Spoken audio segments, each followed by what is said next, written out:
हर रोज एक नई कहानी देखने के लिए चैनल को सब्सक्राइब करें और बेल आइकन दबाना ना भूलें।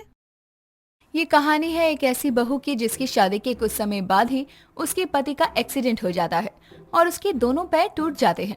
वो कुछ काम नहीं कर पाता और घर की सारी जिम्मेदारियां सोनम पर आ जाती है। ऐसे ही एक दिन उसकी किस्मत कुछ ऐसे बदल जाती है कि वो कभी पीछे मुड़कर नहीं देखती। तो चलिए जानते हैं कि आगे इस कहानी में क्या होता है। सोनम और राहुल एक दूसरे से बहुत प्यार करते थे और जल्द ही उन्होंने घर वालों के खिलाफ जाकर शादी कर ली थी। इस शादी से राहुल की मां मधु खुश नहीं थी और वो सोनम को अपनी बहू के रूप में देखकर कहती है, ये सब क्या है राहुल? ये लड़की कौन है? माँ, ये आपकी बहू और मेरी पत्नी है। मैं इससे बहुत प्यार करता हूँ, लेकिन मुझे पता था कि आप मेरी शादी इससे नहीं होने देंगी, इसलिए मैंने इससे मंदिर में जाकर शादी कर ली।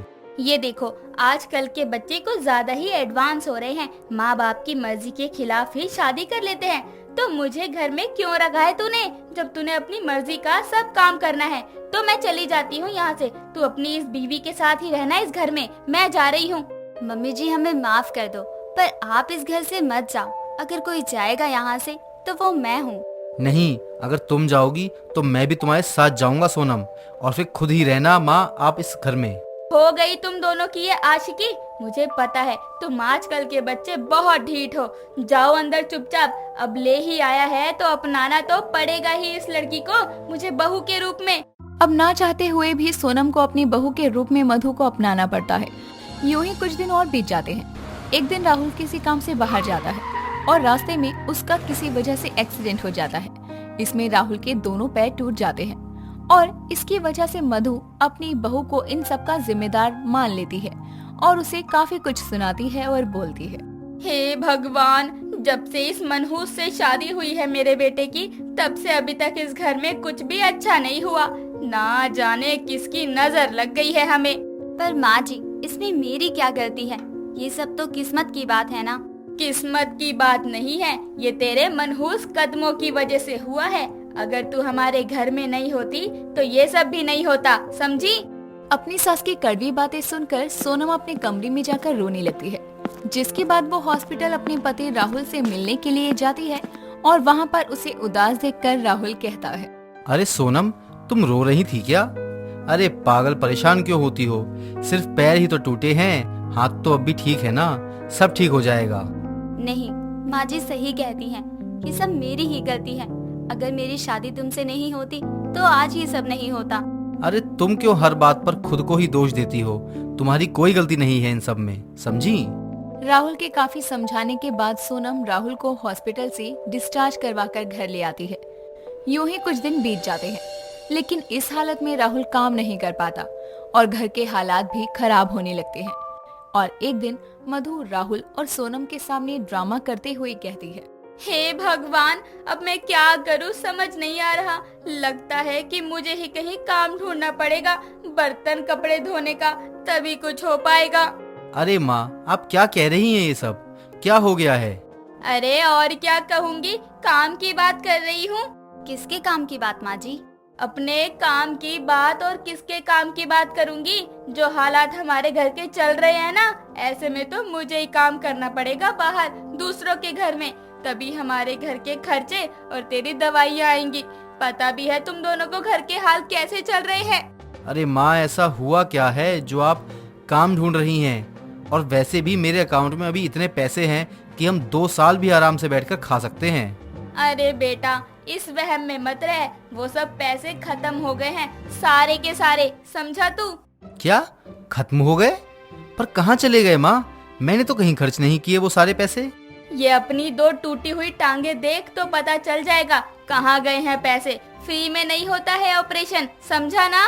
अपनी माँ की बात सुनकर राहुल का मुंह बंद हो जाता है और राहुल सोनम से उसे कमरे में ले जाने के लिए कहता है और वहाँ जाकर राहुल सोनम से उदास होकर बोलता है, ये सब क्या हो गया मेरे साथ?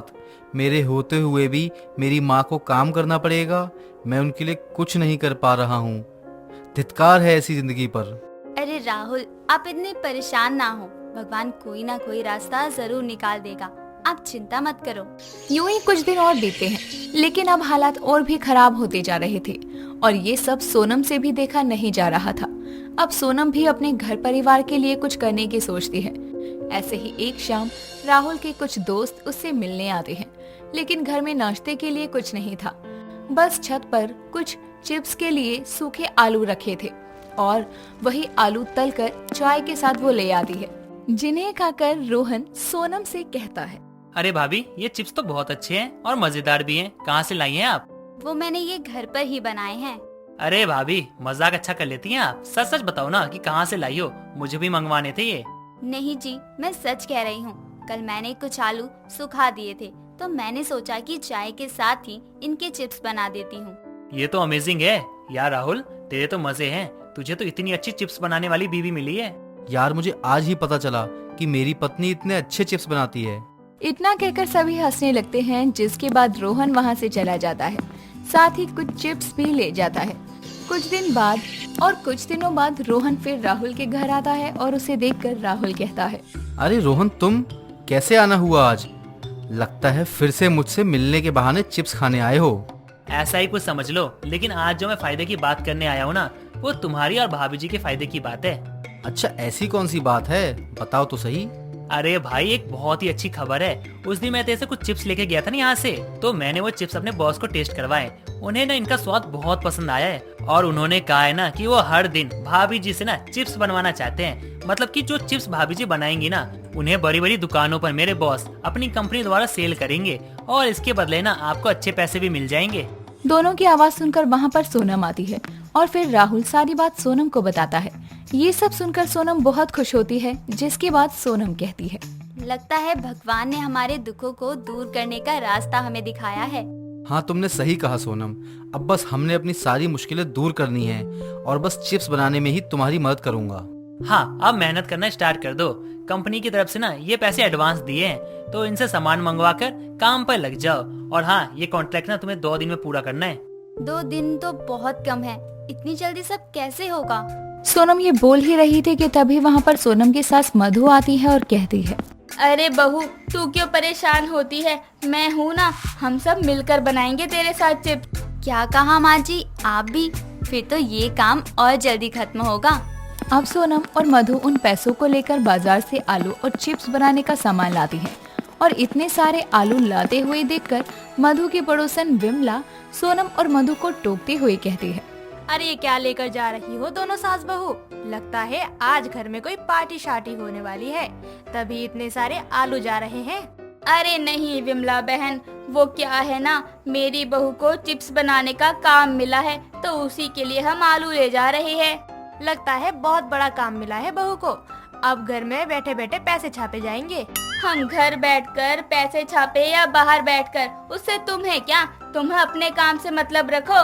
इतना कहकर अब मधु और सोनम वहाँ से चली जाती हैं और सारे आलू काटकर उन्हें छत पर सुखा देती हैं। जिसके बाद दोनों सोनम धूप में ही आलू को छोड़कर नीचे चली आती है और तभी विमला अपनी छत से उसकी छत पर पड़े आलूओं पर पानी डाल देती है, जिससे कि सभी आलू गीले हो जाते हैं।